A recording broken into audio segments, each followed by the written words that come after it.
LGയുടെ DVD writer, Seagateന്റെ 500 GB hard disk, അഡാറ്റയുടെ 4 GB memory, Intel CPU G3240 CPU ആണ് എടുത്തിരിക്കുന്നത്. 3rd generation പ്രോസസ്സറാണിത്. ഇത് ലാബ് കെയറിൻ്റെ H81 മദർ ബോർഡാണ്.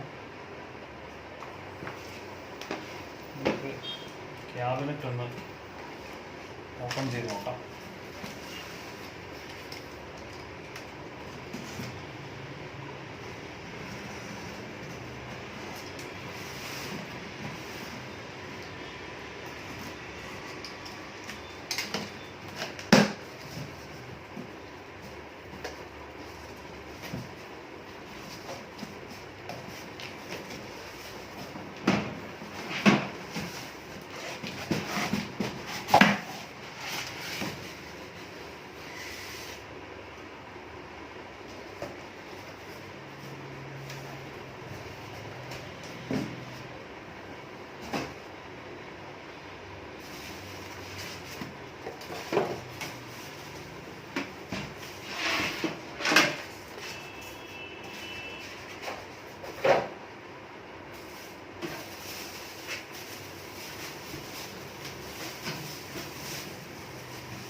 ഇത്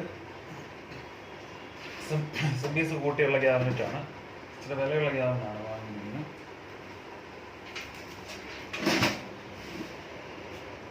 ഇതാണ് ഇതിൻ്റെ ഫ്രണ്ട്.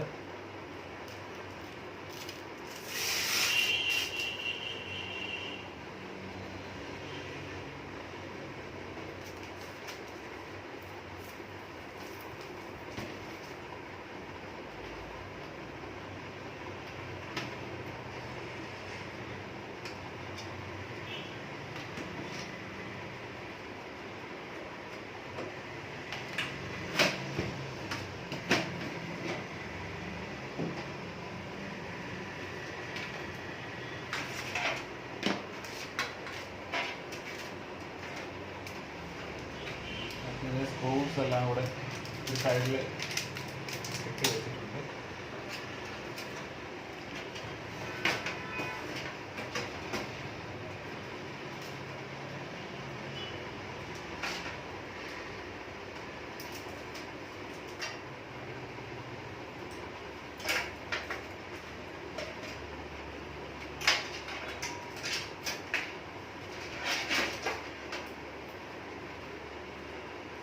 ഇത് USB 3.0 സപ്പോർട്ട് ചെയ്യുന്ന ഒരു ക്യാബിനറ്റാണ്. നമുക്ക് USB 3.0 മോഡൽ ഉണ്ടെന്ന് അറിയില്ല.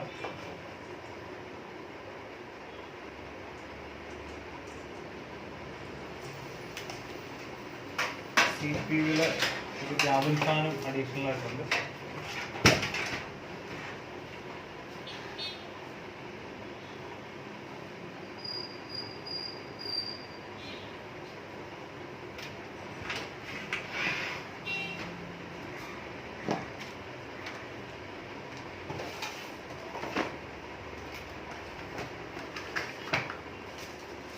നമുക്ക് 2 SATA കേബിളുണ്ട്. ഒന്ന് ഹാർഡ് ഡിസ്കിനും DVD റൈറ്ററിനുണ്ട്.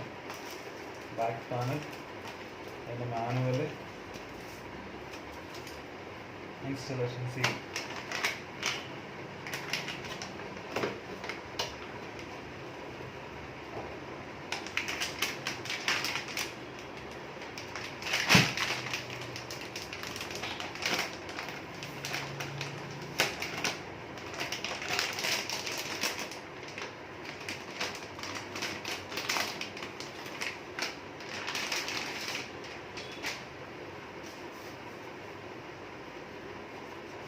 ഇതാണ് നമ്മുടെ മദർ ബോർഡ്.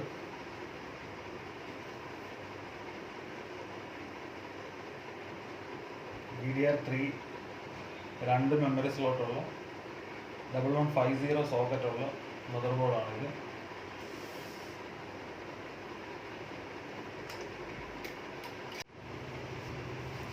ഇപ്പം നമുക്കിതിലേക്ക്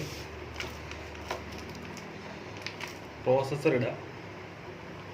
പ്രോസസ്സർ ഇടുമ്പോഴത്തേന് പ്രോസസ്സറിൻ്റെ ഈ ലോക്ക്, ഈ പ്രോസസ്സറിൻ്റെ സൈഡിൽ ഈ 2 ചെറിയ വെട്ടുകളുണ്ടാവും. അത് ഈ സോക്കറ്റിൽ മാർക്ക് ചെയ്തിട്ടുണ്ടാവും. അത് കറക്റ്റ് സ്യൂട്ടാകുന്ന പോലെ, അതിൽ കയറി കിടക്കുന്ന പോലെ വേണം പ്രോസസ്സർ ഇടാൻ.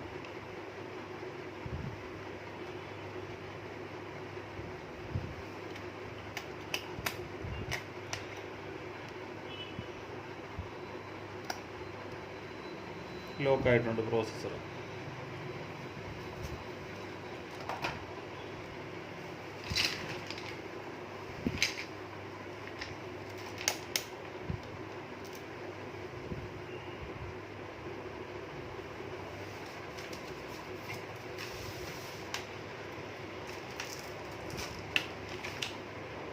ഇതിലേക്ക് നമുക്ക് മെമ്മറി ഇടാം.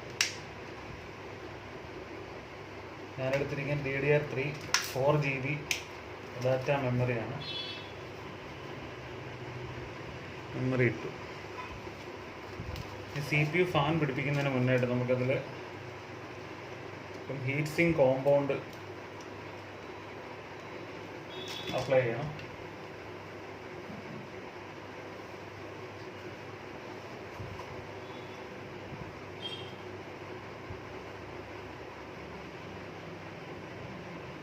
ഹീറ്റ് സിങ്ക് കോമ്പൗണ്ടാണ്, വാങ്ങിക്കാൻ കിട്ടും. ഇതെന്തിനാണെന്ന് ചോദിച്ചാൽ, പ്രോസസ്സറും ഈ കൂളിംഗ് ഫാനും തമ്മിലുള്ള ഡിസ്റ്റൻസ് ഒഴിവാക്കി ഇത് ഒരുമിച്ചിരിക്കുകയാണെന്നുമ്പോഴത്തേന് ചൂട് നേരെ ഫാനിലേക്ക് അങ്ങ് കൈമാറ്റം ചെയ്യപ്പെടും. ഹീറ്റ് സിങ്ക് പേസ്റ്റ് ഇല്ലാതെ ഹീറ്റ് സിങ്ക് അതിനടുത്ത് കൊണ്ടുവച്ച് കഴിഞ്ഞാൽ ഇത് തമ്മിൽ കൂട്ടിമുട്ടിയാലും ഇടയ്ക്ക് ഗ്യാപ്പ് വരുന്ന കാരണം വലിയ കാര്യമായിട്ടൊന്നും ചൂട് പോകത്തില്ല അതിലേക്ക്. അപ്പം അതിനാണ് ഹീറ്റ് സിങ്ക് പേസ്റ്റ് നമ്മൾ ഉപയോഗിക്കുന്നത്.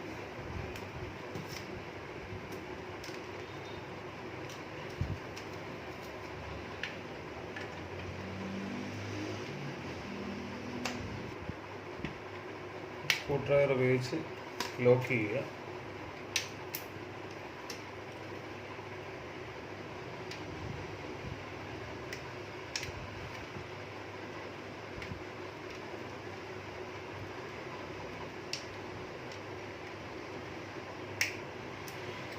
ഫാൻ ലോക്കായിട്ടുണ്ട്. ഇതിൽ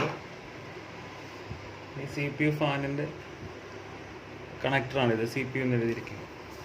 ഇതിൽ CPU ഫാൻ കണക്ട് ചെയ്തു. ഇപ്പം നമ്മളിതിൽ മെമ്മറി ഇട്ടിട്ടുണ്ട്, പ്രോസസ്സർ പിടിപ്പിച്ചു. ഇനി നമുക്കിതിനെ ക്യാബിനിലേക്ക് വെക്കാം. ഇതിന് മുന്നായിട്ട് ക്യാബിനകത്ത് നമുക്ക് ഹാർഡ് ഡിസ്ക് പിടിപ്പിക്കാം.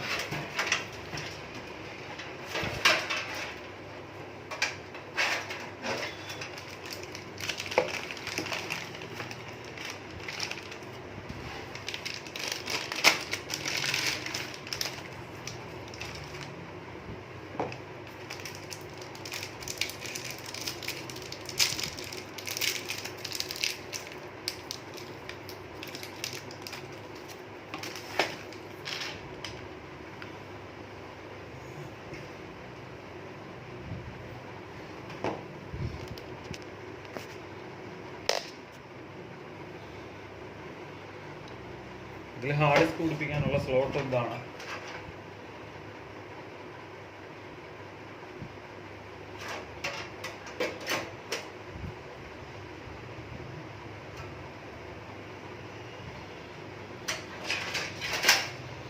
ഹാർഡ് ഡിസ്ക് ഇങ്ങനെ തല കുത്തിയിരിക്കുന്ന പോലെയാണ് ഇതിനകത്ത് വരുന്നത്.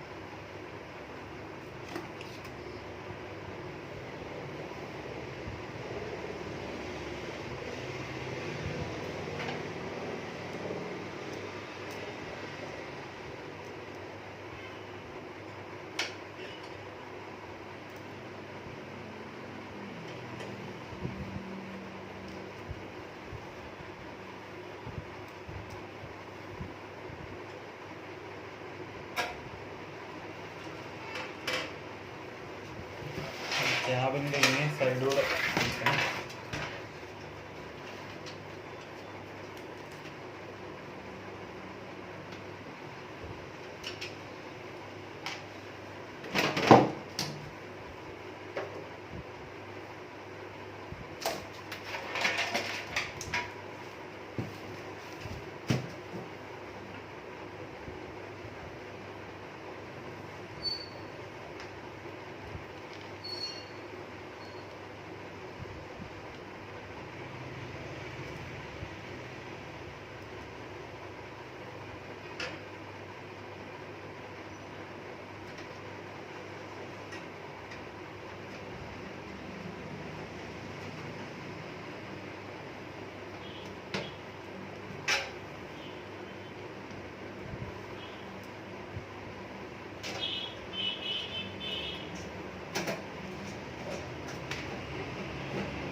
താഴത്ത്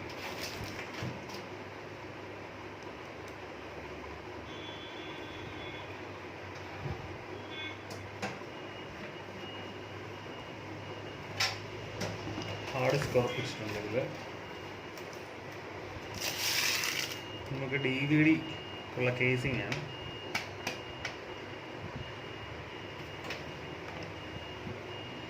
DVD പതുക്കെ ഒരു സ്ക്രൂ ഡ്രൈവർ ഇട്ട് അകത്തുനിന്ന് ഇതിങ്ങനെ തള്ളിക്കഴിഞ്ഞാൽ ഇതിങ്ങ് പോരും.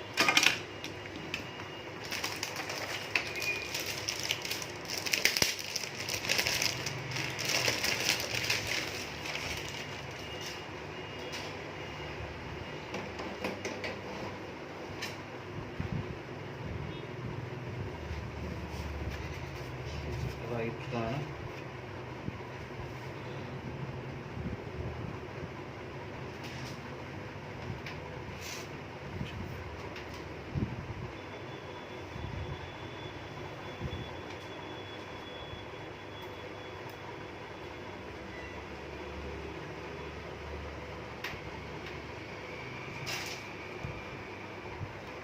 ഈ ലെവൽ കറക്റ്റ് ചെയ്ത് വെച്ചുകൊണ്ട്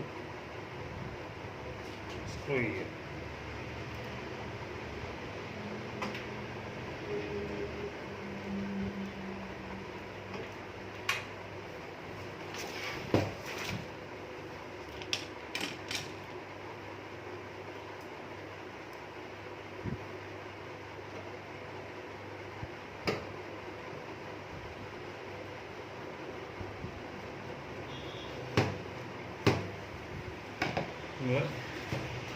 DVD റൈറ്ററും ക്യാബിനകത്ത് സെറ്റ് ചെയ്ത് കഴിഞ്ഞ് നമ്മുടെ അടുത്തായിട്ട് മദർ ബോർഡിന് ഇതിലേക്ക് സെറ്റ് ചെയ്യും.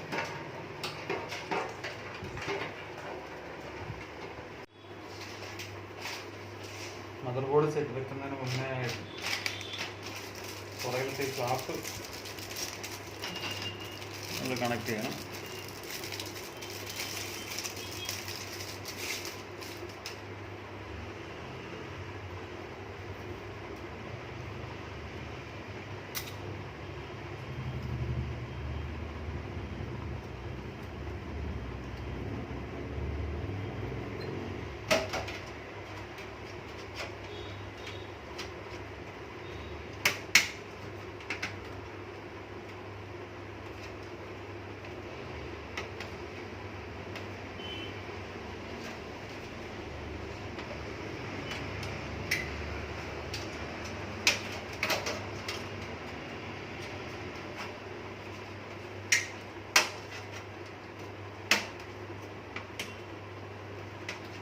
ഫ്ലാപ്പ് അതിനകത്ത് പിടിപ്പിച്ചിട്ടുണ്ട്.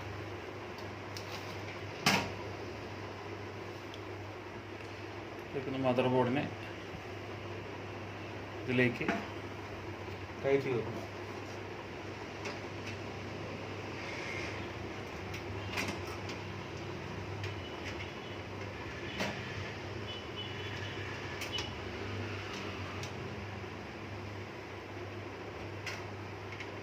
മദർ ബോർഡ്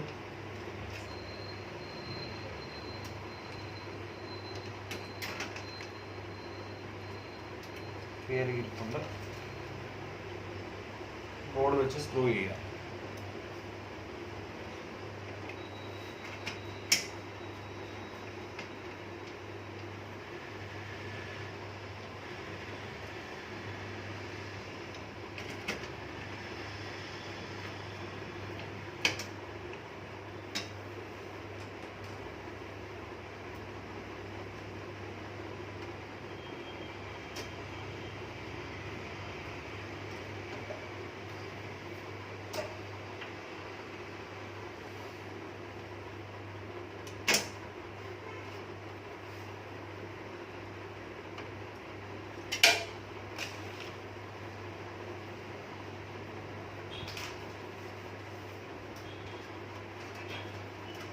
ഇനിയിപ്പോൾ മദർ ബോർഡിലേക്ക് ആവശ്യമുള്ള കണക്ഷനുകൾ കൊടുക്കുക എന്നുള്ളതാണ്.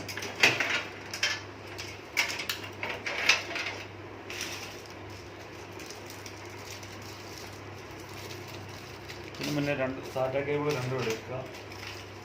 എടുത്തിട്ട് ഒരെണ്ണം ഹാർഡ് ഡിസ്കിൽ കണക്ട് ചെയ്യുക, മറ്റൊരെണ്ണം DVD റൈറ്ററിലും കണക്ട് ചെയ്യുക.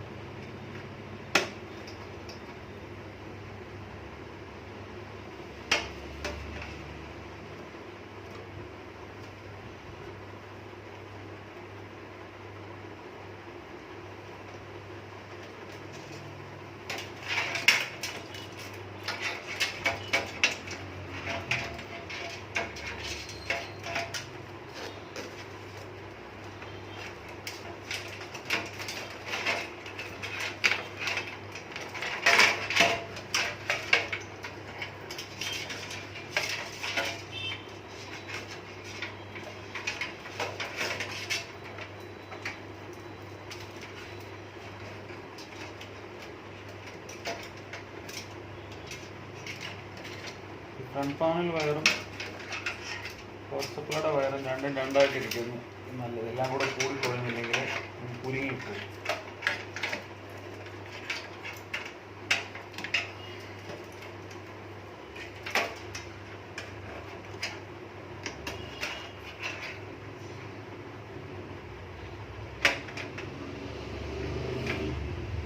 ഫാനിൻ്റെ വയറെടുത്തൊന്ന് പിരിച്ചു വെക്കുകയാണെങ്കിൽ അത് ഒതുങ്ങിയിരുന്നുള്ളൂ.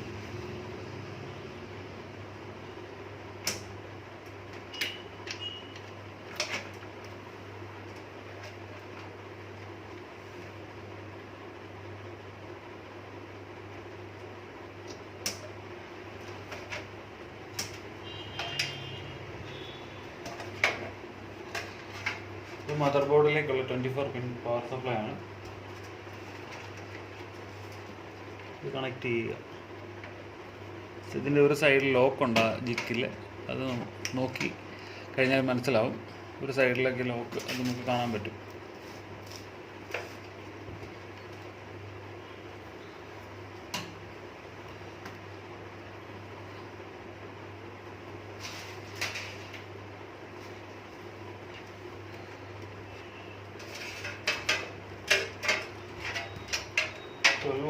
രണ്ട് സപ്ലൈ ഉണ്ട്, അതും മദർ ബോർഡിലേക്ക് തന്നെ ഉള്ളതാണ്. അതിൻ്റെ സോക്കറ്റ് ഈ പ്രോസസ്സറിൻ്റെ സൈഡിലായിട്ടുണ്ടാവും.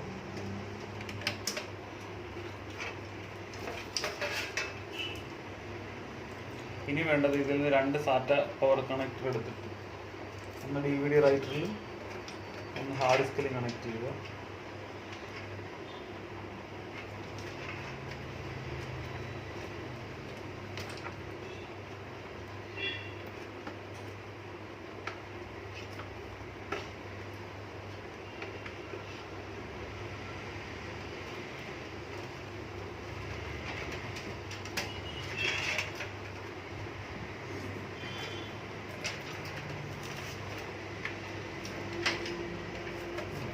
സാറ്റ കേബിൾ ഊരിപ്പോയി.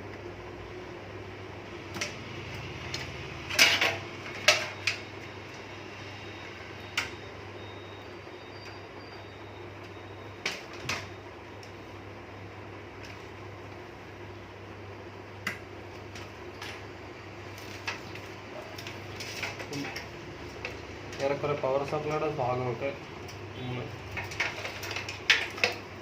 കണക്ട് ചെയ്ത് കഴിഞ്ഞ് നമുക്ക് ഫ്രണ്ട് പാനലും USB-യും ഓഡിയോയും ഒക്കെ കണക്ട് ചെയ്യാനുള്ളൂ.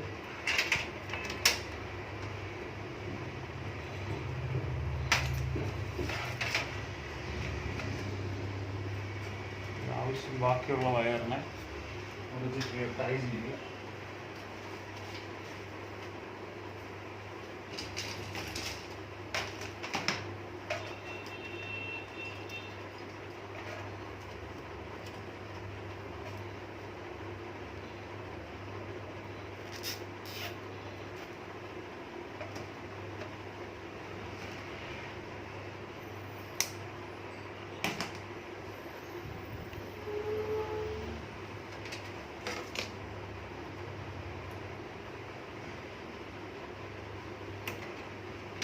രണ്ട് സാറ്റ പോർട്ടിൽ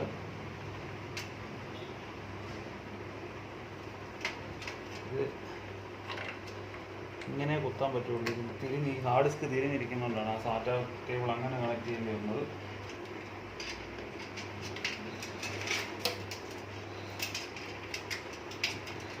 ഇനി നമുക്കുള്ളത് ഫ്രണ്ട് പാനലും കാര്യങ്ങളൊക്കെയാണ്. ഇവിടെ F പാനൽ എന്ന് എഴുതിയിട്ടുണ്ട്, അതാണ് നമുക്ക് ഫ്രണ്ട് പാനലിലേക്കുള്ള കണക്ഷൻ. അതിൽ ഓരോന്നിലും ഇതിൽ റീസെറ്റ് സ്വിച്ച്, ഇതിൽ power switch, power LED, HDD, LED ഒക്കെ എഴുതിയിട്ടുണ്ട്. ഈ കണക്ടറിൻ്റെ ഏറ്റവും അവസാനത്തെ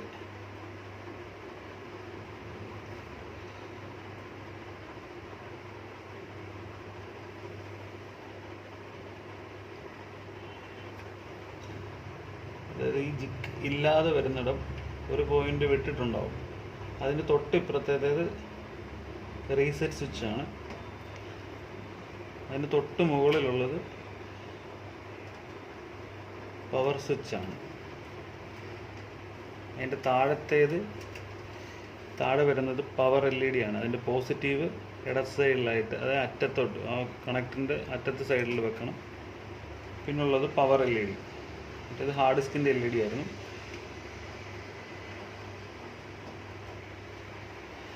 അത് കണക്ട് ചെയ്തിട്ടുണ്ട്. ഇനിയുള്ളത് ഫ്രണ്ട് പാനൽ ഓഡിയോയും ഫ്രണ്ട് പാനൽ USB-യുമാണ്. അതിൽ ഓഡിയോ എന്നുള്ളത് ഇവിടെ എഴുതിയിട്ടുണ്ട്. ഓഡിയോ ഈ കണക്ടറിൽ എഴുതിയിട്ടുണ്ടോ ഓഡിയോ എന്നുള്ളത്? അത് നോക്കി അത് അവിടെ കുത്തുക. പിന്നുള്ളത് USB രണ്ട് ഇവിടെ ഉണ്ട്, അതിലും കണക്ട് ചെയ്യുക. പിന്നുള്ളത് ഇത് USB 3.0 കണക്ടറാണ്. അതിന് ഇങ്ങനെ ഒരു ബ്ലൂ കളറിലെ ഒരു സ്ലോട്ട് ഉണ്ടാവും ബോർഡിൽ, അതിൽ കണക്ട് ചെയ്യുക. ഈ മദർ ബോർഡ് USB 3.0 സപ്പോർട്ട് ചെയ്യുന്ന മദർ ബോർഡാണ്. USB 3.0 പെൻ ഡ്രൈവും ഒക്കെ ഇതിൽ ഉപയോഗിക്കാം.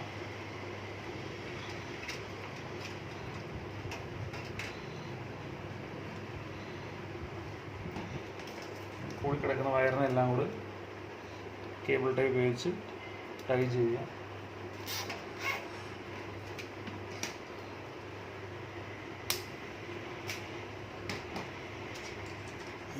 പിന്നുള്ളത് ഇത് ക്യാബിൻ ഫാനിൻ്റെ ഒരെണ്ണമാണ്.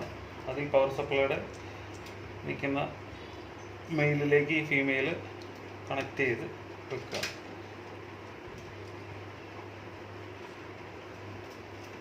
അത് അയഞ്ഞ് കിടന്നാൽ ഫാനൊക്കെ പോയി മുട്ടും. അത് കാരണം അതും ടൈ ചെയ്ത് വെക്കുക.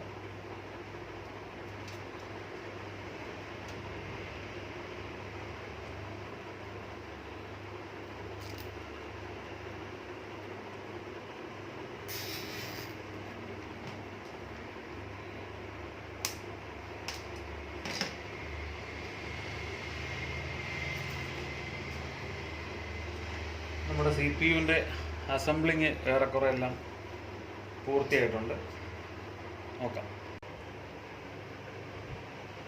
നമ്മുടെ ഹാർഡ് ഡിസ്ക് ഇവിടെയാണ്. അതിൻ്റെ കണക്ടറുകൾ കണക്ട് ചെയ്തിരിക്കുന്ന ഇതാണ്.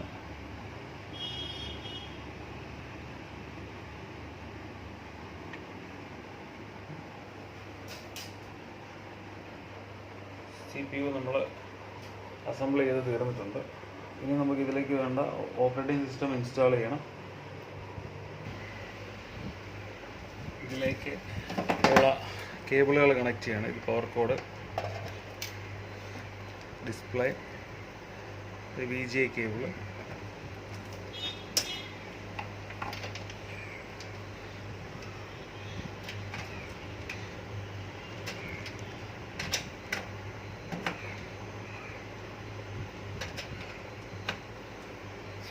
കീബോർഡ്, മൗസ്, ഇത്ര സാധനങ്ങളാണ് നമ്മളിപ്പോൾ കണക്ട് ചെയ്തിരിക്കുന്നത്. നമുക്കിനി ഇത് പവർ ഓൺ ചെയ്ത് നോക്കാം.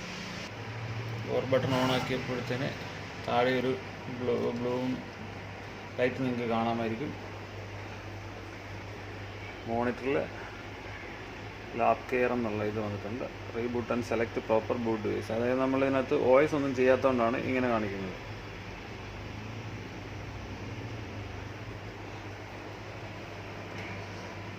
ബോർഡിൽ ഒരു ബ്ലൂ റെഡ് ലൈറ്റൊക്കെ ഉണ്ട്. ക്യാബിൻ്റെ ഫ്രണ്ടിലാണെങ്കിൽ ഒരു ബ്ലൂ ലൈറ്റ് ഉണ്ട്. ഇപ്പോൾ നമ്മൾ വിൻഡോസ് 10ൻ്റെ DVD ഇതിലിട്ടിട്ടുണ്ട്. എന്നിട്ട് റീസെറ്റ് ചെയ്യാം. അപ്പോൾ അത് റീസ്റ്റാർട്ട് ചെയ്താലേ നമുക്കിനിപ്പം അതിന് ഫ്രണ്ട് പാനലിൽ റീസെറ്റ് ബട്ടണിൽ പ്രസ് ചെയ്യുക. ഡിസ്പ്ലേ വരുന്നതിന് മുന്നേ കീബോർഡിലെ ഡിലീറ്റ് ബട്ടൺ പ്രസ് ചെയ്തുകൊണ്ടിരിക്കും. അപ്പോൾ നമുക്ക് ബയോസ് മെനു കിട്ടുന്നതായിരിക്കും.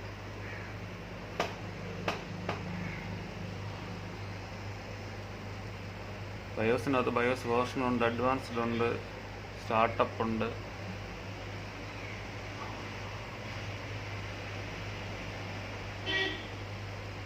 ഇതിൻ്റെ താഴെ നമുക്ക് ബൂട്ട് പ്രയോറിറ്റീസ് കാണാം. Boot option, first boot option എടുക്കുക, എൻ്റർ ചെയ്യുക.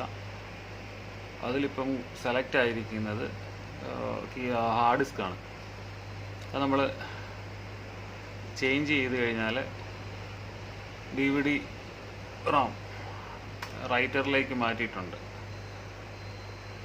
ഇനി നേരെ സേവ് എൻ്റർ അടിക്കുമ്പോഴത്തേന് യെസ് കൊടുക്കുക. Save changes, yes.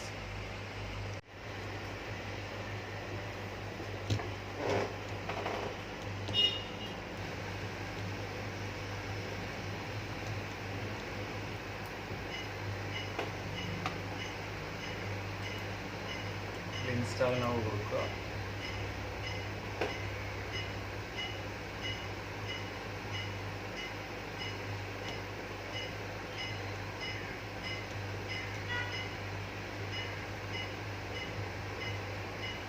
ഇതിൽ 3 ഓപ്ഷൻ ഉണ്ട്. ഇതിൽ OEM സെലക്ട് ചെയ്യുക. അതിൽ വിൻഡോസ് ഇതിപ്പോൾ നമ്മുടെ ട്രയൽ വേർഷനാണ്. അത് കഴിഞ്ഞിട്ട് നമ്മൾ പൈസ കൊടുത്ത് വാങ്ങിച്ച് ആക്ടിവേറ്റ് ചെയ്യേണ്ടി വരും.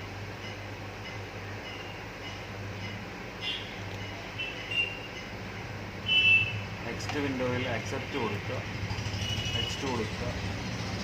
ഇൻസ്റ്റാൾ വിൻഡോസ് ഓൺലി അഡ്വാൻസ്ഡ് അത് സെലക്ട് ചെയ്യുക. ഹാർഡ് ഡിസ്ക് പാർട്ടീഷൻ ചെയ്തിട്ടില്ല, ഹാർഡ് ഡിസ്ക് പാർട്ടീഷൻ ചെയ്യുക. അപ്പോൾ നമുക്ക് സിക്ക് വേണ്ടിയിട്ടൊരു 100 GB സ്പേസ് കൊടുക്കാം.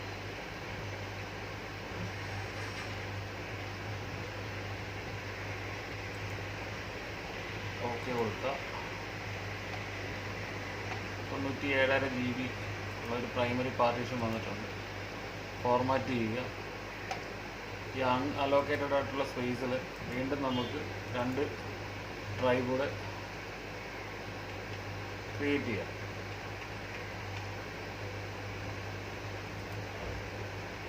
150 GB ഒരു പാർട്ടീഷനും 224 GB ഒരു പാർട്ടീഷനും കൂടെ അഡീഷണൽ വന്നിട്ടുണ്ട്. ഇതിന് ക്രിയേറ്റ് കൊടുക്കുക, അപ്ലൈ കൊടുക്കുക, ഫോർമാറ്റ് ചെയ്യുക. ഓക്കെ. എന്നിട്ട് നമ്മൾ സിക്കായിട്ട് എടുത്ത പാർട്ടീഷൻ സെലക്ട് ചെയ്യുക, നെക്സ്റ്റ് കൊടുക്കുക.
നമ്മുടെ സിസ്റ്റത്തിൽ OS ചെയ്ത് പൂർത്തിയായിട്ടുണ്ട്.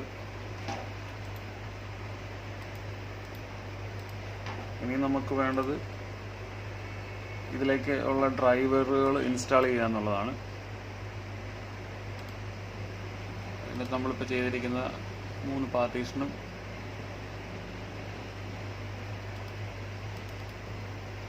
എല്ലാം കാണാൻ സാധിക്കും.